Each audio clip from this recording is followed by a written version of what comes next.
राधे राधे दोस्तों, स्वागत है आप सभी का आपके अपने परिवार रीजनिंग सीजन ऑनलाइन प्लेटफॉर्म पे। दोस्तों आज की क्लास में अपन कंप्यूटर अनुदेशक 2026 का जो मॉक हमारा चल रहा था मैथ्स का, उसमें मॉक नंबर 2 को डिस्कस करने वाले हैं। देखेंगे कैसे क्वेश्चन आए थे, क्या इनका सही सॉल्यूशन है, सब कुछ डिटेल्स में हम चर्चा करेंगे। चलिए शुरुआत करते हैं सेशन की। और क्वेश्चन नंबर फर्स्ट आपका स्क्रीन पे आपके सामने है। देखिए क्वेश्चन क्या है, ये डिविजिबिलिटी का क्वेश्चन है, नंबर सिस्टम के अंदर ये टॉपिक आता है। क्वेश्चन क्या कह रहा है, पढ़िए। कह रहा है कि एक 4 अंकों की संख्या है जो कि क्या दी गई है, तो यहाँ पे लिखा है 3 4 P Q। ये 4 अंकों की संख्या है और कह रहा है ये 4 अंकों की संख्या 3 से भी कट जाती है, 5 से भी कट रहा है और 7 से भी कट रहा है। लिखा है ना 3 5 7 से विभाज्य है, तो P प्लस Q का मान ज्ञात करें। तो सबसे पहले आपसे कह रहा है कि ये जो संख्या है ये 3 से भी कट जाएंगी, 5 से भी पूरी पूरी कट रही है और 7 से भी पूरी पूरी कट रही है। ठीक है, तो आपको बताना है P और Q की जगह ऐसा क्या मान रखा जाए कि ये संख्या 3 से भी कट जाए, 5 से भी कट जाए और 7 से भी कट जाए। तो सबसे पहले इसके अंदर हम 5 का रूल देखेंगे। किसका रूल देखेंगे? 5 का। 5 का रूल क्या होता है कि ऐसी कोई भी संख्या जिसके इकाई पे 0 हो या 5 हो तो ये संख्या 5 से कट जाएंगी। ये रूल होता है 5 का। बोलोगे जी सर। तो मैं यहां से ये तो डिसाइड कर चुका हूं कि सर Q का मान मैं क्या लूं, या तो 5 लूं या तो 0 लूं। तो अगर मैं Q का मान 5 लेता हूं, सोच के देखो, ये 3 है ये 4 है, तो सर P का मान क्या हो सकता है? देखो Q का मान या तो 5 होगा या तो 0 होगा, यही तो फिक्स है, इन दोनों में से कोई एक होगा। मतलब संख्या 34P 5 बनेगा या 34P 0 बनेगा, इसके अलावा कुछ और नहीं बन सकता। तो ये तो बात फिक्स हो गई कि सर यहाँ पे 0 या 5 आएगा। अब 3 का रूल क्या कहता है कि सर संख्या के अंकों का योग 3 से कट गया तो संख्या भी 3 से कट जाएंगी। तो मैं एक एक करके सोचूंगा कि सर ये 5 है, ये 3 है और ये 4 है। तो बताओ 5 और 4 कितना? 9, 9 और 3 कितना? 12। मतलब इन तीनों को जोड़ूंगा तो 12 आएगा जो कि 3 से कट जाएगा। मतलब P के जगह एक ऐसा मान रखना है जो 3 से कट जाए। तो मैं यहाँ पे ये P क्या है? एक अंक है, तो मैं कहाँ से सोच सकता हूँ? 0 सोच सकता हूँ। जी सर। और क्या सोच सकता हूं सर? 1 नहीं कटेगा, 2 नहीं कटेगा, 3 सोच सकता हूं, 6 सोच सकता हूं, और क्या सोच सकता हूं सर? आप 9 सोच सकता हूं।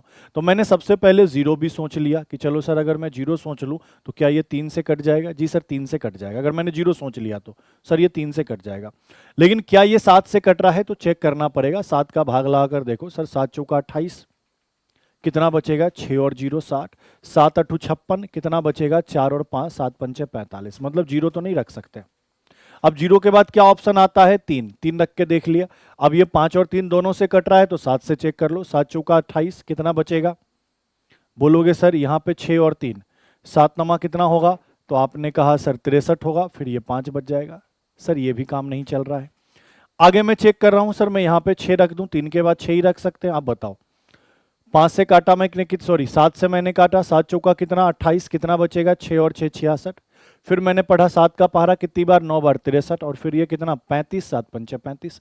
मतलब अगर मैंने संख्या 34 65 लिया, जहां P का मान 6 Q का मान मैंने 5 लिया, P का मान 6 Q का मान मैंने 5 लिया, तो ये 3 से 5 से और 7 से तीनों से डिवाइड हो जाएंगी। अगले को चेक करने की जरूरत ही नहीं है। मतलब हमने जो लिया था 0 के जगह 5, 0 या 5 में से 5, तो ये सही था। तो मैंने कहा P का मान और Q के मान को जोड़ दो। P का मान 6, Q का मान 5, जोड़ दिया कितना? 11। इस तरीके से सोचना था। ठीक है भाई, यहां नहीं बैठ पाता तो फिर 5 के जगह 0 रख के फिर आगे चेक कर लेते। चलो अगले क्वेश्चन को देखो।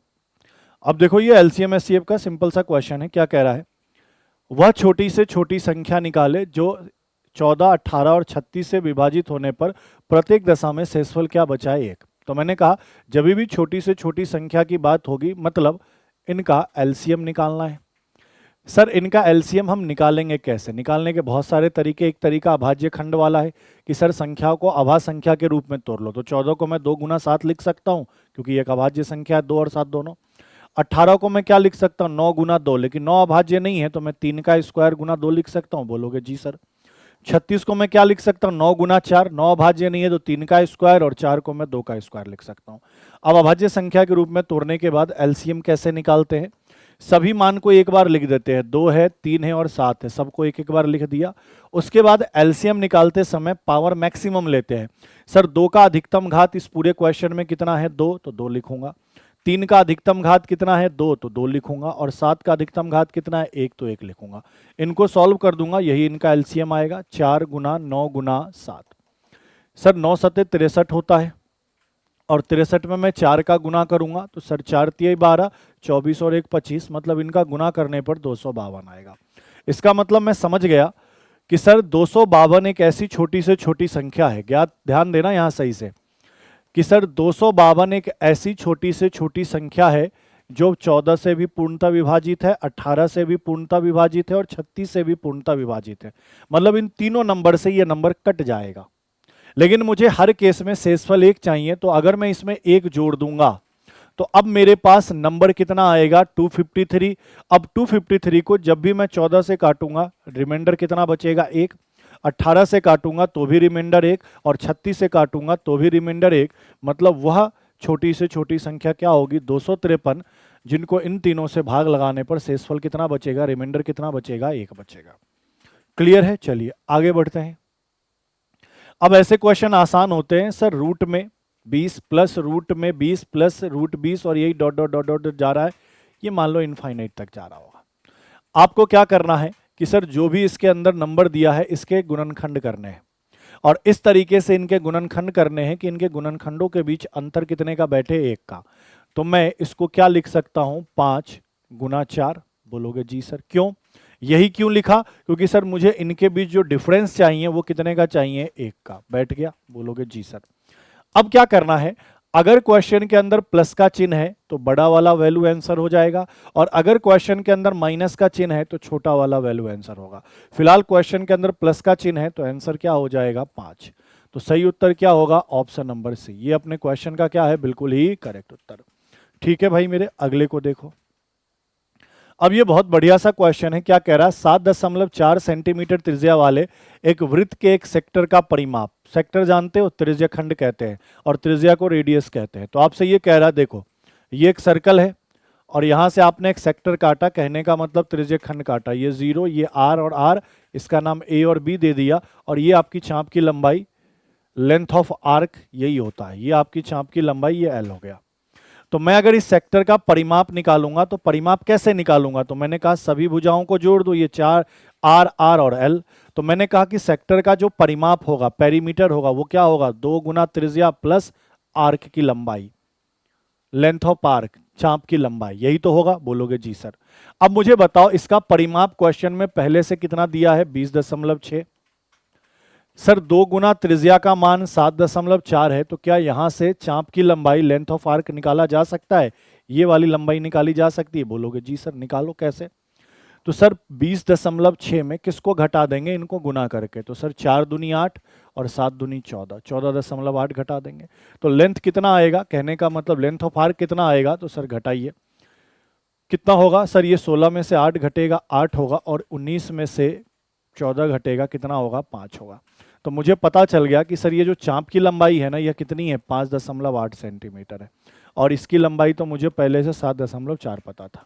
अब हमसे कह रहा है सेक्टर का एरिया निकालिए। तो सर सेक्टर का एरिया निकालने का एक फॉर्मूला ये भी होता है 1/2 गुना रेडियस और गुना लेंथ ऑफ आर्क। तो आपने कहा सर 1/2, रेडियस कितना है 7.4 और लेंथ ऑफ आर्क कितना है 5.8। चलिए सर 2 से काट दीजिए, 2 से कितनी बार 2 बार, और 2 से कितनी बार 9 बार। अब इनको गुना करना है, तो गुना करते समय सावधानी बरतिए। सावधानी क्या, सर इसका इकाई के स्थान पे यूनिट प्लेस पे क्या है 4, इसके यूनिट प्लेस पे क्या है 9, तो 9 में 4 का गुना करूंगा तो सर यूनिट प्लेस पे क्या आएगा 6। तो सर 6 एक ही जगह ऑप्शन में दिख रहा है, यूनिट प्लेस पे इकाई पे, इस वाले ऑप्शन में, मतलब इनको गुना करूंगा तो 21 दशमलव क्या आएगा सर 46 आएगा, और यही अपने क्वेश्चन का क्या होगा सही उत्तर होगा। क्लियर है भाई। चलिए अगले क्वेश्चन को देखिए। अब देखो अगला क्वेश्चन क्या कह रहा है कि सर एक आयताकार चादर है, मतलब ये आयत के आकार का ये चादर है। देखो यहां गौर से, सर ये 60 है, यहां से यहां इसकी लंबाई 60 है, ये भी 60, और ये चौड़ाई कितनी है 25 है। अब क्या कह रहा है जरा गौर से सुनना मेरी बात को, इसके चारों कोनों पर 5 सेंटीमीटर का वर्ग बनाएगा, यहां पे भी, यहां पे भी, यहां पे भी और यहां पे भी बनाया है ना। ये भी 5 सेंटीमीटर, ये 5 सेंटीमीटर, 5 सेंटीमीटर, बोलो हाँ या ना। ये 5-5 सेंटीमीटर वाला क्या बनाया गया, वर्ग। तो आप मुझे एक बात बताओ, मैं आपसे पूछूं कि सर 5 इधर से 5 इधर से गया तो यहां से यहां तक की लंबाई कितनी होगी, 15 होगी, तभी तो ये 25 होगा। सर 5 ये तो सर यहां से यहां तक की लंबाई कितनी होगी, तो आप कहोगे सर 50 होगा, बोलोगे जी सर। तो इस वाले हिस्से को काट के हटा लिया गया। अब देखो क्वेश्चन में कह रहा है कि इस वाले जो हिस्से है ना, जो वर्गाकार आकार के जो 5-5 सेंटीमीटर वाला वर्ग बनाना है ना, इसको काट के हटा लिया गया। लिखा है ना, वर्ग काट दिए जाते हैं। तो शेष भाग, जो शेष भाग कौन सा बच गया, ये वाला। ऐसा कुछ बच रहा है क्या, ये चारों कोने काट लिए, ये वाला। ये कितना है सर, तो आपने कहा सर ये 50 है। ये कितना है, 50 है। ये कितना है सर, 15 है। ये कितना है सर, 15 है। ये कितना होगा, तो आप कहोगे सर 5 है ना, बोलो हाँ या ना। ये 5 है या नहीं है, क्योंकि 5-5 वाला ही तो काटा गया है। ये 5 है और ये 5 है। अब क्या कह रहा है, शेष भाग को मोड़कर एक आयताकार डिब्बा बनाएगा। अब इसको जब मोड़ोगे, चारों भाग को मोड़ोगे, तो एक घनाभ के आकार का बन जाएगा, बोलोगे जी सर। अब घनाभ के आकार में लंबाई ये होगा, चौड़ाई ये होगा और ऊंचाई क्या हो जाएगा, 5 होगा। मोड़ के देख लो, जैसे मैं एक पेज लूं, ये देखो पेज काट दिया मैंने 5-5 का, तीनों जगह चारों जगह से। एक इधर से काट दिया, एक 5 का इधर से काट दिया, और एक 5 का मैंने इधर से काट दिया। बना कुछ ऐसा आकृति। अब इनको इस तरीके से बनाने के लिए कह रहा है, देखो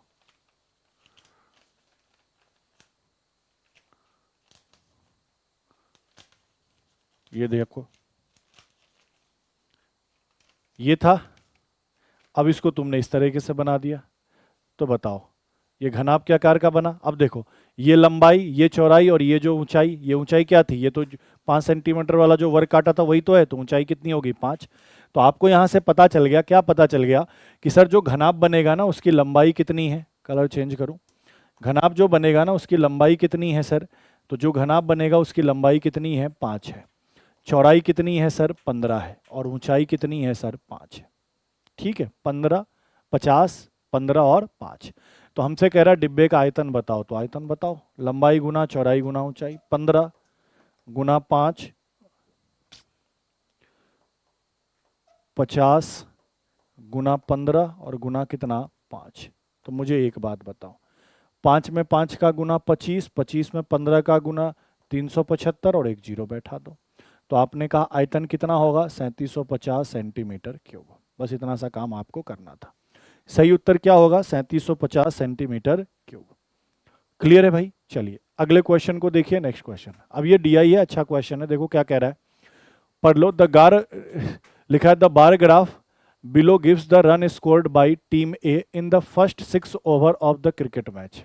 ये जो बार ग्राफ है ना, शुरुआत के 6 ओवर में कितने कितने रन बनाए गए उनको दर्शा रहा है। तो कितने कितने रन बनाए गए पहले देख लो। पहले ओवर में 4 रन बनाए गए, दूसरे ओवर में 16 और 14 के बीच में है सर 15 रन बनाए गए, तीसरे ओवर में 8 रन बनाए गए, चौथे ओवर में 7 रन बनाए गए, पांचवें ओवर में 10 रन बनाए गए, और छठे ओवर में 4 और 2 के बीच में है तो 3 रन बनाए गए। ये अलग अलग ओवरों में रन बनाए गए, उनका बार ग्राफ ये दर्शा रहा है। अब देखो क्वेश्चन क्या कह रहा है, पढ़ो। The run scored by team A in 7th over was 5 more than the run scored by them in 8 over. लिखा है ना कि 7वीं पारी में जो रन बनाया गया वो 8वीं पारी से 5 क्या है, ज्यादा है। सॉरी, 7वें ओवर में जो रन बनाया गया वो 8वें ओवर से 5 क्या है, ज्यादा है। फिर क्या कह रहा है, but 6 less than the run scored by in 9th over. मतलब 7वीं पारी में जो रन बनाया गया है वो 8वीं से तो 5 ज्यादा है, लेकिन 9वीं से 6 क्या है, कम है, ये कह रहा है। तो आपको क्या बताना, if the average score run by if the average score runs scored per over by team A in the first 9 over of the match was 9। मतलब 9 ओवर का जो एवरेज स्कोर है वह कितना है, 9 है।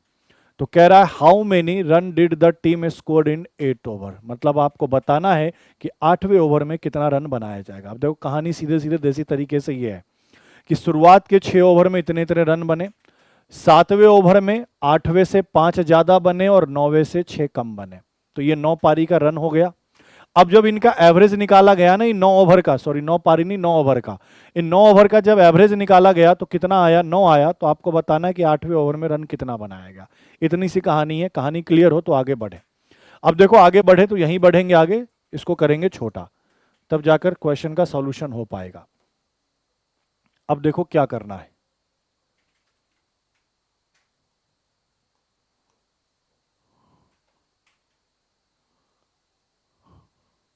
क्या करना है देखो। सबसे पहले यहां कितने रन, 4 रन, यहां कितने रन, 15 रन, यहां कितने रन, 8 रन, यह 7 रन, ये 10 रन, और ये कितने रन, 3 रन। तो अब एक एक करके मुझे बताओ, सर पहले ओवर में कितने रन मारे, 4। दूसरे ओवर में कितने रन है सर, 15। तीसरे ओवर में कितने रन है, 8। चौथे में कितने, 7। पांचवें में 10, और छठे में कितना, 3। अब देखो 7th ओवर, 8 ओवर और 9th ओवर की बात कर रहे हैं। क्या कह रहा है, 8वें से कितना ज्यादा, 5 ज्यादा, और 9वें से कितना कम, 6 कम, यही तो कह रहा है। तो अगर मैं कहूं कि सर 7वें ओवर में x रन मारा गया, तो सर 8वें ओवर में x माइनस 5 रन मारा गया होगा, तभी तो ये इससे 5 ज्यादा हो पाएगा। और 9वें ओवर में कितना रन बनाया हो गया, x प्लस 6 रन बनाया होगा, तभी तो आप कहोगे कि इससे 6 रन क्या बनाया गया, कम। देखो x प्लस 6 में 6 कम करोगे तो x आ जाएगा, और x प्लस 5 में 5 जोड़ोगे तो x आ जाएगा। तो मैंने मान लिया कि 7वें ओवर में कितना रन है, x रन, तो 8वें ओवर में कितना रन होगा, x माइनस 5, और 9वें ओवर में कितना होगा, x प्लस 6। तो सर 7वें ओवर का रन x है, 8वें ओवर का रन x माइनस 5 है, और 9वें ओवर का रन x प्लस 6 है। और कह रहा है इनका एवरेज, तो ये कितनी पारी है, 9 पारी, इन्हीं का एवरेज क्वेश्चन में कितना दिया है, 9 दिया है, लिखा है यहाँ पे कि 9 पारी, 9 ओवर का जो एवरेज है वो 9 है, तो इनका एवरेज कितना दिया, 9, और 9 पारी है तो 9 का भाग। तो मुझे एक बात बताओ, इन सब का टोटल कर दे, और इधर 9 गुना 9 कितना आएगा, 81। बोलोगे जी सर। अब टोटल करो, टोटल करना शुरू करते हैं, मुझे बताइए कैसे। तो सर ये 10 है, ये 3 है, और ये 7 है, तो ये 20 बन जाएगा। सर ये 8 है, 4 12 है, और ये 15 है, तो 12 और 15 27, 27 और 20 47, 47 तो ये, प्लस यहाँ x और x, कितना x बनेगा, 3x, और -5 और +6 कितना, प्लस का 1, तो यह किसके बराबर बनेगा, तो 81 के बराबर, क्योंकि 9 में 9 का गुना 81। तो यहां से 3x का मान क्या आएगा, तो आप कहोगे 81 में से क्या घटा है, 47 + 1 48 घटा दे। घटाऊंगा यहाँ पे तो ये भी 3 बनेगा, ये भी 3 बनेगा, तो सर x का मान यहां से कितना आएगा, 11 आएगा। बोलो हाँ या ना, कैसे। 3 से ये 33 कितनी बार में कटेगा, 11 बार में कट जाएगा, तो x का मान 18 आया, x का मान 11 आया। तो 7वीं पारी में कितना रन है, 11। 8वीं पारी में 11 में से 5 घटा दोगे कितना आएगा, 6, और 9वीं पारी में 11 और 6 कितना, 17। तो आपसे किस पारी का रन पूछ रहा था, किस ओवर का रन पूछ रहा था, 8वें ओवर का। तो 8वें ओवर में कितना रन बनाया जाएगा, 6 run. Option number C question का क्या होगा, बिल्कुल ही करेक्ट उत्तर। बढ़ते अगले क्वेश्चन में। नेक्स्ट क्वेश्चन देखो, क्वेश्चन नंबर 7 क्या कह रहा है, 120 रुपए का भुगतान 10 रुपए, 5 रुपए, 2 रुपए के सिक्कों से किया गया। फिर कह रहा है कुल 25 सिक्कों का उपयोग किया गया, निम्नलिखित में भुगतान के लिए किए गए 10 रुपए की सिक्कों की संख्या आपको बतानी है। आपको यह बताना है कि 10 रुपए के टोटल कितने सिक्के लिए गए, यह आपको बताना है, और यही आपको ऑप्शन में दिया गया है। अब देखो क्वेश्चन में कहना क्या कह रहा है, पढ़ो। सबसे पहले कह रहा है कि सिक्का 10 रुपए का है, 5 रुपए का है और 2 रुपए का है, ये बात क्लियर है। उसके बाद मुझे सिक्कों की संख्या के बारे में नहीं पता कि आखिर 10 रुपए के कितने सिक्के हैं, 5 रुपए के कितने सिक्के हैं, 2 रुपए के कितने सिक्के हैं, ये मुझे नहीं पता। मैं मान लेता हूं कि 10 रुपए के x सिक्के हैं, 5 रुपए के y सिक्के हैं, और 2 रुपए के z सिक्के हैं। तो मैं आपसे पूछूं कि कुल धन या कुल राशि कितना हो जाएगा, तो आप क्या कहोगे, सर यहाँ 10 रुपए का एक सिक्का और टोटल सिक्कों की संख्या x है, तो टोटल राशि कितनी होगी, 10x। यह टोटल कितना होगा, 5y, और यह टोटल कितना होगा, 2z। यहां तक की कहानी क्लियर है। अब क्वेश्चन में पहले से दिया है कि टोटल जो सिक्के हैं, तीनों प्रकार के जो सिक्के हैं, यह मिलाकर कितने दिए गए हैं, 25, और साथ साथ में यह भी दिया गया है कि टोटल जो धन है वो कितने का है, 120 का। इसका मतलब 10x, 5y और 2z मिलाकर कितना है, 120 है। यहां तक की कहानी आपको क्लियर हो गई होंगी। अब इसके बाद आपको क्या करना है, ऑप्शन का यूज करना है, क्योंकि आप देख रहे हो यहाँ 3 वेरिएबल है, एक्स वाई जेड, यहाँ पे भी एक्स वाई जेड, और 3 वेरिएबल है, 2 इक्वेशन है। तो सर इस इक्वेशन को डायरेक्ट सरल करना क्या है, मुश्किल है। ठीक है, 3 वेरिएबल 3 इक्वेशन होते तो फिर भी सोचा जा सकता था। 3 वेरिएबल 2 इक्वेशन है, तो हमें क्या करना है, ऑप्शन का यूज करना है। क्वेश्चन में क्या कह रहा है कि सर 10 रुपए की सिक्कों की संख्या ज्ञात करें, तो 10 रुपए की सिक्कों की संख्या मतलब किसका मान निकालना है, x का, क्योंकि 10 रुपए के टोटल कितने सिक्के हैं, तो सर x सिक्के हैं, तो x का मान निकालना है। और यही क्वेश्चन में क्या दिया होगा, ऑप्शन के रूप में x का मान 6 होगा, 4 होगा, 10 होगा या फिर क्या होगा, 8 होगा, ये आपको बताना है। अब देखो आप क्या कर सकते हैं, सोच के देखो। मैं क्या करता हूं कि यहां पे 2 का गुना कर देता हूं, इन सभी इक्वेशन में दोनों तरफ मैं 2 का गुना कर देता हूं। तो सर यह कितना बनेगा, 2x बनेगा, यह कितना बनेगा, 2y बनेगा, और यह कितना बनेगा, 2z बनेगा। आप सोचोगे सर 2 का गुना क्यों किया, 2 का गुना इसलिए कर देते हैं कि सर ये 2z और 2z आपस में कट जाएगा, मतलब एक वेरिएबल तो यहां से निपट जाएगा, तो इसको निपटाता हूं। तो मैं दोनों तरफ अगर 2 का गुना करता हूं, यहीं करके लिख देता हूं, तो आपने कहा कि यह वैल्यू तो 2x होगा, यह वैल्यू 2y होगा, यह वैल्यू 2z होगा। किस में गुना कर रहे हैं, इन दोनों में। और यहाँ पे 25 का 2 गुना कितना होगा, 50 होगा। अब इसमें से अगर मैं इसको घटाता हूं, तो चलिए सर घटा देते हैं। सर घटाने पर यह वैल्यू तो कितना मिलेगा, 70 मिलेगा। अब मैं यहाँ पे थोड़ा सा कैलकुलेशन के लिए कलर चेंज कर लेता हूँ। सर ये 2z कट जाएगा, 10 में से 2 घटाऊंगा कितना होगा, 8, और यहाँ 5 में से 2 घटाऊंगा कितना होगा, 3। तो मुझे पता चल गया कि सर 8x प्लस 3y और बराबर कितना है, 10 है। क्लियर है, 8x प्लस 3y बराबर कितना है, 70 है। यहां तक कहानी क्लियर है। अब यहां तक की कहानी क्लियर हो गई, तो अब आगे देखो। सर मुझे x का मान क्या लेना चाहिए, तो मैं ऑप्शन की तरफ जाऊंगा। किसकी तरफ जाऊंगा, ऑप्शन की तरफ। जैसे मान लो अगर मैंने पहला ऑप्शन ए ले लिया, तो अगर मैं x की जगह 6 रखता हूं, तो आप जरा सोच के देखो, 8 छक 48 बनेगा, प्लस 3y बनेगा, और बराबर में क्या बनेगा, 70। तो यहां से अगर मैं 3y बराबर देखता हूं, तो आपने क्या कहा, सर 70 में से 48 घटा दिया जाए। 70 में से अगर मैं 48 घटा दूंगा तो कितना वैल्यू बचेगा, तो आप कहोगे सर 22 बचेगा। कितना बचेगा, 22। तो y का मान यहां से कितना निकल कर आएगा, सर 22/3 निकल कर आएगा। और 22/3 क्या है, सर भिन्न है, ये पूर्णांक नहीं है, ये क्या है सर, एक भिन्न है, ये इंटीजर नहीं है। तो बताओ कभी भी सिक्कों की संख्या भिन्न में हो सकता है क्या, कि 22/3 सिक्के हैं या 40/5 सिक्के, 40/7 सिक्के, ऐसे नहीं, एग्जैक्ट आएगा, इंटीजर आएगा। तो इसका मतलब सर ये ऑप्शन नहीं हो सकता, ये ऑप्शन नहीं हो सकता। फिर वैसे ही अगले में बढ़ेंगे, इसको मैं हटा रहा हूं, अगले को देखो। सर x की जगह क्या रखे, 4, तो डायरेक्ट रखो। सर ये 8 चौका कितना, 32, 70 में से 32 घटाओगे तो 3y का मान कितना आ जाएगा, तो आप कहोगे सर 70 में से अगर मैं 32 को घटा देता हूं तो वैल्यू मेरे पास कितना बचता है, 38। तो क्या 3 से 38 कट पाएगा, नहीं कट पाएगा। तो y का मान अभी भी भिन्न में आ गया, इंटीजर आया नहीं, तो मतलब सर ये वैल्यू भी संभव नहीं है। अगर मैंने x की जगह 10 रखा, तो आपने कहा सर 10 में 8 का गुना कितना होगा, 80। तो अब यहां से अगर मैं 3y बराबर वैल्यू निकालूं, तो आप कहोगे सर 70 माइनस क्या होगा, 80। देखो ना, x की जगह 10 रखा तो आपने कहा 80, 80 प्लस क्या उधर माइनस जाएगा, तो आपने कहा सर 3y बराबर क्या आया, -10। एक तो बात बताओ, सिक्कों की संख्या माइनस में आएंगी क्या, नहीं आएंगी, तो सर ये ऑप्शन भी गलत होगा। अब मैं चौथे ऑप्शन को देखता हूं, जब तीनों गलत हो गया तो फिक्स से चौथा सही होगा, पर फिर भी चेक कर लेते हैं। 8 रखो, तो 8 में 8 का गुना 64 होगा। तो आपने कहा सर 3y बराबर क्या होगा, 70, और माइनस कितना, 64।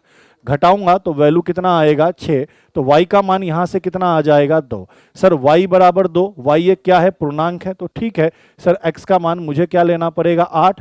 x का मान मैं 8 लूंगा, 64। तो सर y का मान मैं 2 लूंगा, तो 3 दूनी कितना, 6, मिलाकर 70 बन जाएगा। तो इसका मतलब फिक्स हो गया कि सर 10 रुपए के सिक्कों की संख्या कितनी है, 8 है। जैसे ही 10 रुपए के सिक्कों की संख्या 8 पता चला, तो साथ साथ में मुझे पता चल गया कि 5 रुपए के सिक्कों की संख्या भी क्या लेनी होंगी, 2। अब मुझसे अगर 2 रुपए के भी सिक्कों की संख्या पूछता तो मैं निकाल सकता था। क्लियर है ये बातें। तो अपने क्वेश्चन का सही उत्तर क्या होगा, ऑप्शन नंबर डी। और इस तरीके से इस क्वेश्चन को क्या करना है, सरल करना है। समझ गए होंगे। चलिए अगले क्वेश्चन में बढ़ते हैं। नेक्स्ट देखिए क्वेश्चन नंबर 8 क्या कह रहा है, पढ़ो। कहे आपसे ये रहा है कि ए 24 दिन में और बी 30 दिन में अलग अलग एक कार्य को पूरा कर सकता है। तो देखिए सर, एक ही बात करें, ए को कितने दिन लगे, 24 दिन लगे। बी को कितने दिन लगे, सर 30 दिन लगे।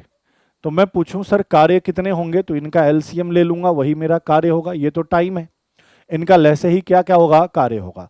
तो सर 30 का पहाड़ा मैं पढ़ता हूं, 30 का पहाड़ा मैं कितनी बार पढ़ लूं, 5, 4 बार, 120 ले लिया जाए। जी सर, इन दोनों का लहशा कितना आया, 120।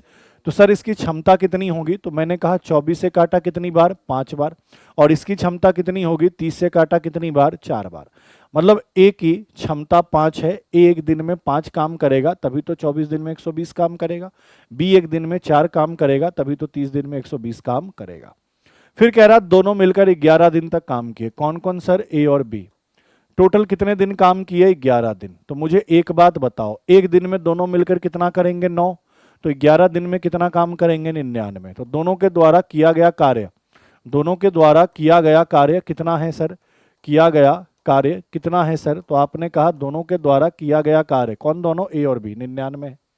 तो मुझे बताओ 120 में से 99 घटा दूं तो कार्य कितना बचा, शेष कार्य कितना बचा, तो आपने कहा 120 में से 99 घटा दीजिए, 21 शेष कार्य बचा। तो हमसे यही तो पूछ रहा, अभी भी किया जाना शेष कार्य का प्रतिशत कितना होगा, मतलब ये जो शेष कार्य है ये कितने प्रतिशत के बराबर है, तो आप कहोगे शेष कितना बचा, 21। टोटल कितने में से, 120 में से, और प्रतिशत के लिए किसका गुना, सर 100 का। खुद बताओ सर, ये 0 से 0 कट जाएगा, 3 से यह वैल्यू 4 बार में, 3 से यह वैल्यू कितनी बार, 7 बार, 2 से ये 2 बार, 2 से यह 5 बार, तो ऊपर तो 7 पंचे 35, और 35 में 2 का भाग लगाऊंगा तो 17.5 आएगा। मतलब जो बचा हुआ कार्य है वो कितना परसेंट बचा हुआ है, तो आपने कहा सर 17.5% कार्य बचा हुआ है। इस तरीके से इस क्वेश्चन को क्या करना था, सॉल्व। लीजिए सर अगले को देखिए, क्वेश्चन नंबर 9। क्या कह रहा है, ये बोट एंड स्ट्रीम का क्वेश्चन है, नाव और धारा। एक नाव धारा के साथ, सर अगर धारा के साथ नाव चल रहा है तो कौन सी दिशा में है, अनुकूल में है। अनुकूल का मतलब डाउन स्ट्रीम में है। डाउन स्ट्रीम में कितने किलोमीटर की दूरी तय करता है, सर 48 की, और कितने घंटे का टाइम लेता है, 12 घंटे का।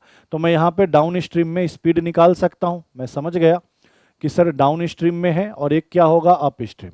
डाउन स्ट्रीम में स्पीड क्या होगा, तो सर कितने किलोमीटर की दूरी है, 48 की, और कितने घंटे में, 12 घंटे में।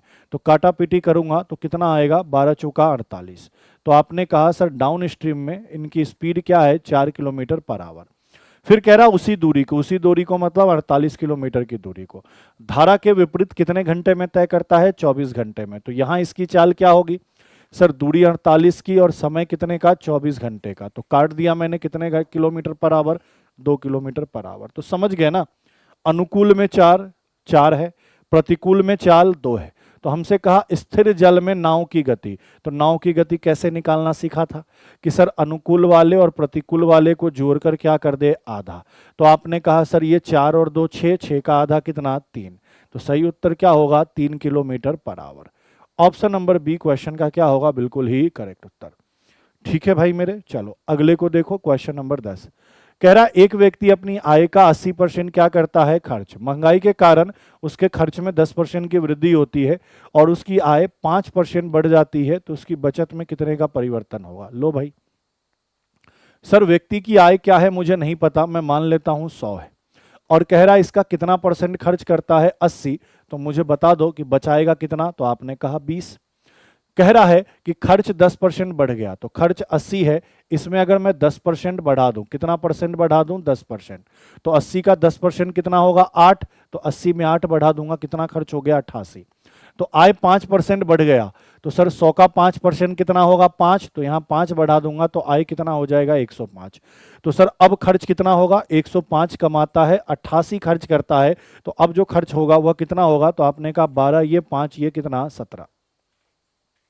ठीक है, पहले उसका सॉरी, अब एक बार वापस, 100 का खर्च आय है, 80 का खर्च है, 20 की बचत है। अब 105 का आय है, खर्च 88 का है, तो मैंने कहा अब बचत कितने का होगा, तो आपने कहा 12 और 5 कितना, 17। 105 में से 88 घटाया कितना, 17।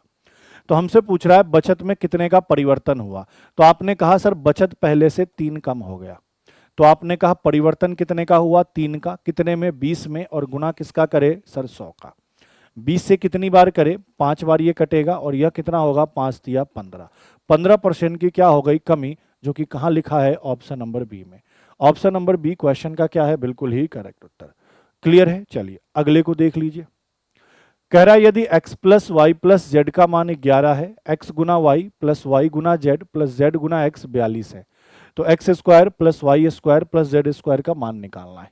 उसके लिए आपको सिंपल सा फॉर्मूला पता होना चाहिए, क्या sir, x plus y plus z, इसका अगर होल स्क्वायर निकाले, जैसे अगर यहाँ एक्स वाई जेड की जगह ए बी सी होता तो a plus b plus c का होल स्क्वायर क्या होता, x square y square z square plus 2 गुना एक्स गुना वाई गुना जेड और जेड गुना एक्स, ये फॉर्मूला होता है। अब इसी फॉर्मूले में मान आपको पुट करना है। देखो x plus y plus z कितना है, 11 है, तो 11 का स्क्वायर। सर ये वैल्यू तो मुझे निकालना ही है। जी सर निकालना है, तो x square plus y square plus z square. यहां 2 का 2 रहने दिया और इसके जगह वैल्यू पुट करो, कितना है सर 42 है, तो 42। तो अगर मुझे इसका मान निकालना है, किसका मान निकालना है, x square plus y square plus z square, तो करना क्या होगा, 11 के स्क्वायर में से 42 का 2 गुना कितना 84 घटाना होगा। ये वैल्यू इधर आएगा माइनस में, तो घटा दो सर। ये 121 में से 84 घटाएंगे तो यहाँ तो कितना बनेगा 7 और यहाँ कितना बनेगा 3। तो आपने कहा सही उत्तर क्या होगा 37। 37 अपने क्वेश्चन का क्या होगा, बिल्कुल ही करेक्ट उत्तर। देख लो एक बार, क्लियर है, ज्यादा हार्ड नहीं था। अगले को देखिए 12 नंबर।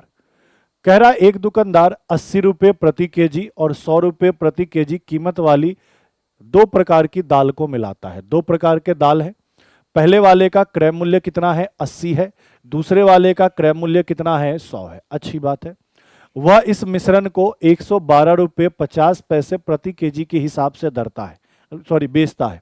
मतलब दोनों प्रकार के दाल को मिला लिया और उसको बेचता कैसे है, 1 केजी 112 रुपये और 50 पैसे का, और कितने का प्रॉफिट कमा लेता है 25 का। तो दोनों प्रकार के दालों को किस अनुपात में मिलाएगा ये बताना है। सबसे पहले एक बात बताओ, पहले वाले दाल का क्रय मूल्य कितना दिया है 80 दिया है, दूसरे वाले दाल का क्रय मूल्य कितना दिया है 100 दिया है। अगर दोनों ही प्रकार के दाल का मुझे क्रय मूल्य पता चल जाता तो मिश्रण के कॉन्सेप्ट से मैं रेशियो निकाल सकता था कि किस अनुपात में दाल मिलाया गया। लेकिन क्वेश्चन में दोनों ही प्रकार का दाल मिलाकर क्रय मूल्य नहीं दिया है, क्या दिया है विक्रय मूल्य। तो मुझे यह पता है कि दोनों ही प्रकार के दाल को मिलाकर मैं कितने का बेचूंगा 112 रुपया 50 पैसा, और प्रॉफिट कितने का कमाऊंगा सर 25 का कमाऊंगा। तो क्या यहां से मैं दोनों प्रकार की दाल को मिलाकर क्रय मूल्य निकाल सकता हूं, बिल्कुल। तो आपने कहा सर विक्रय मूल्य गुना क्या 100 और बटा क्या प्रॉफिट है, तो 125। ठीक है, दशमलव हटाओगे यहां कितना आएगा 10 आएगा। 25 से यह वैल्यू 5 बार, 25 से यह वैल्यू 4 बार। और कुछ कट रहा है जी सर, 5 से मैं इसको काट सकता हूं, 5 से कितनी बार 2 बार, फिर वापस 2 बार और फिर कितनी बार 5 बार। 5 से मैं इसको काट सकता हूं 2 बार, वापस 5 से काट सकता हूं 4 बार और 5 बार, और 2 से मैं इसको काट सकता हूं 2 बार। तो मैंने कहा 45 दुना कितना 90। मतलब दोनों ही प्रकार की दाल को मिलाकर वो 90 रुपए के हिसाब से खरीद रहा था। तो मुझे पता चल गया कि दोनों प्रकार के दाल को मिलाकर मैं 90 के हिसाब से खरीदूंगा। पहले प्रकार की दाल को तो मैं 80 के हिसाब से खरीद रहा हूँ, दूसरे प्रकार की दाल को मैं 100 के हिसाब से खरीद रहा हूँ, और दोनों प्रकार की दाल को मिलाकर मैं 90 के हिसाब से खरीद रहा हूँ। तो सर बस अब इनका रेशियो निकालो। 100 में से 90 घटाएंगे कितना आएगा 10, और 90 में से 80 घटाओगे कितना आएगा 10। 10 और 10 का रेशियो कितना बनेगा 1 और 1। इसका मतलब दोनों ही प्रकार की दाल को किस रेशियो में मिलाया जाएगा, 1:1 में मिलाया जाएगा। ऑप्शन नंबर बी क्वेश्चन का क्या होगा, बिल्कुल ही सही उत्तर, कि 1:1 क्वेश्चन का क्या है सही उत्तर। ठीक है, अगले को देखो, क्वेश्चन नंबर 13 क्या कह रहा है। सुनील ने समान साधारण ब्याज दर पर सुधीर को 2 वर्ष के लिए 5,000 और विनोद को 4 वर्ष के लिए 3,000 उधार दिया। ठीक है भाई, कह रहा है कुल मिलाकर उन्हें दोनों उधारकर्ताओं से ब्याज के रूप में 4400 मिला, तो प्रति वर्ष का ब्याज दर क्या होगा। साधारण ब्याज की बात हो रही है, तो देखो साधारण ब्याज निकालते कैसे। आपने कहा सर मूलधन दर समय को गुना करके 100 का भाग लगा दे तो साधारण ब्याज आएगा। अब देखो पहले वाले केस में मूलधन कितना है 5,000, समय कितना है 2। तो मैंने कहा कि सर पहले में ब्याज कितना मिलेगा 5,000, समय 2 वर्ष का, और दर मुझे पता नहीं तो R और बटा क्या 100। पहले वाले केस से ब्याज ये मिलेगा। दूसरे वाले केस से ब्याज कितना मिलेगा, तो मैंने कहा मूलधन कितना है 3,000, समय कितना है 4 साल, और दर बटा क्या 100। और यह दोनों ही प्रकार का ब्याज मिलाकर कितना बनता है 4400 बनता है, यही क्वेश्चन में कहना चाह रहा है। ठीक है, अब सॉल्व कर दो। कैसे सॉल्व करोगे, तो देखो सर ये 2 0 2 0 कैंसिल, ये 2 0 ये 2 0, इनको गुना किया तो यह हुआ 50 में 2 का गुना 100R, और यह 30 में 40 का गुना 120R, और बराबर कितना सर 4400। इनको अगर मैं जोड़ दूंगा तो मैं कहूंगा 220 आर बराबर कितना 4400। तो आर का मान क्या होगा, तो आप कहोगे सर 4400 में 220 का भाग लगा दीजिए। तो आपने कहा ये 0 से 0 जाएगा और 22 से यह कितनी बार जाएगा 20 बार, मतलब आर का मान कितना होगा 20%। और यही अपने क्वेश्चन का सही उत्तर होगा ऑप्शन नंबर डी, कि 20% का वह क्या ले रहा है, साधारण ब्याज ले रहा है। ठीक है भाई, चलो अगले को देखो, क्वेश्चन नंबर 14 कह रहा है तीन संख्याएं 4, 5 और 7 के अनुपात में हैं और उनका औसत क्या दिया है 480। आप सभी जानते हैं और एवरेज होता क्या है, तो औसत होता है राशियों का योग बटा राशियों की संख्या। तो अगर मुझे राशियों का योग निकालना है तो औसत में संख्या का गुना करना होता है, ये बात हम जानते हैं। तो हमें बोल रहा है सबसे बड़ी और सबसे छोटी के बीच का क्या बताए, अंतर बताए। तो मुझे बताओ सर, पहली संख्या कितनी है 4x है, दूसरी संख्या कितनी है 5x है, और तीसरी संख्या कितनी है 7x है। तीनों संख्या है ना अनुपात में, तो अनुपात के मान को x माना। पहली 4x, दूसरी 5x, तीसरी 7x। अब मैंने कहा राशियों का योग बटा राशियों की संख्या, तीन संख्या तो 3 का भाग, यह किसके बराबर 480 के बराबर, क्योंकि औसत ऐसे ही निकालते हैं। तो मैं डायरेक्ट कह दूं कि सर ये 3 जो भाग में इधर गुना में चला जाएगा, बोलोगे जी सर चला जाएगा। तो इनको अगर मैं जोड़ता हूं तो बताओ ये 5 और 4 9, 9 और 7 कितना बनता है 16x, और यही 16x किसके बराबर है, तो आपने कहा सर 480 गुना क्या 3। तो अगर मैं 16 से इस 480 को काटूं तो 30 बार में कटेगा, तो x का मान यहां से क्या आएगा 90। और सर x का मान मुझे 90 पता चल गया, तो सर इस रेशियो का मान क्या पता चल गया 90। हमसे बोला सबसे छोटी और सबसे बड़ी, या सबसे बड़ी सबसे छोटी, तो फिक्स है कि सबसे बड़ा रेशियो 7 है तो सबसे बड़ी संख्या भी 7, और सबसे छोटा रेशियो 4 है तो सबसे छोटी संख्या भी 4। तो इनके बीच का अंतर निकालना है तो निकाल लो। तो आपने कहा सर 7 - 4 कितना आया 3, और रेशियो का मान कितना था 90, तो 90 का गुना कर दो। तो 90 में 3 का गुना कितना 270। 270 अपने क्वेश्चन का क्या होगा, बिल्कुल ही सही उत्तर। देख लीजिए पूरी क्लास। चलिए भाई अगले को देखो, नेक्स्ट क्या कह रहा है। एक लाइन है जिसका समीकरण आपको दिया है y बराबर mx प्लस 3, बिंदु 2, y से होकर गुजरती है, तो m का मान क्या होगा। तो ये बात हमेशा ध्यान रखना, बता भी रखा हूं कि मान लो हमारे पास कोई लाइन है और लाइन का इक्वेशन हमारे पास यहां पे दिया है y बराबर क्या mx प्लस 3, और कह रहा है इस लाइन पे कोई पॉइंट है, मान लो कोई पॉइंट ए है जिसके कोऑर्डिनेट क्या है 2 और 9 है। ठीक है, तो हमेशा ध्यान रखना कि अगर इस लाइन पे कोई पॉइंट है उसका कोऑर्डिनेट दिया हुआ है, तो यह बिंदु इस समीकरण को क्या करेगा, सेटिस्फाई करेगा। अगर समीकरण को सेटिस्फाई करेगा तो इसका मतलब क्या है कि सर इसका x कोऑर्डिनेट क्या है 2 है, और y कोऑर्डिनेट क्या है सर 9 है। तो x और y का मान यहां पुट कर देंगे तो काम चल जाएगा, जिससे हमारे पास m का मान मिल जाएगा। तो आपने कहा सर y कोऑर्डिनेट कितना है 9, m गुना x कोऑर्डिनेट कितना है सर 2, और प्लस कितना 3। ये प्लस का 3 इधर माइनस का होगा, तो ये 6 बराबर m गुना 2 हो जाएगा। तो m का मान यहां से क्या निकल कर आ जाएगा 3। तो आपने कहा सर m का मान क्या रखना पड़ेगा 3, और यही अपने क्वेश्चन का क्या है, बिल्कुल ही सही उत्तर। और ये बात ध्यान रखना, किसी लाइन का समीकरण दिया है और उस लाइन पर जितने भी बिंदु होंगे ना वह उस समीकरण को सेटिस्फाई करेंगे, ये वाली बात आप ध्यान रखना। चलिए भाई अगले को देखिए, क्वेश्चन नंबर 16 कह रहा है वर्तमान में, ये एज का क्वेश्चन है, वर्तमान में अमित और सुमित है, अमित है सुमित है, इनके रेशियो, एज का रेशियो कितना है 4:3 है प्रेजेंट का। कह रहा है 6 साल बाद अमित की आयु 50 वर्ष होगी। कितने साल बाद, 6 साल बाद। तो वर्तमान में सुमित की आयु क्या है, तो सीधी सी बात है, अमित की बात करें तो अमित 50 वर्ष का होगा, कब 6 साल बाद।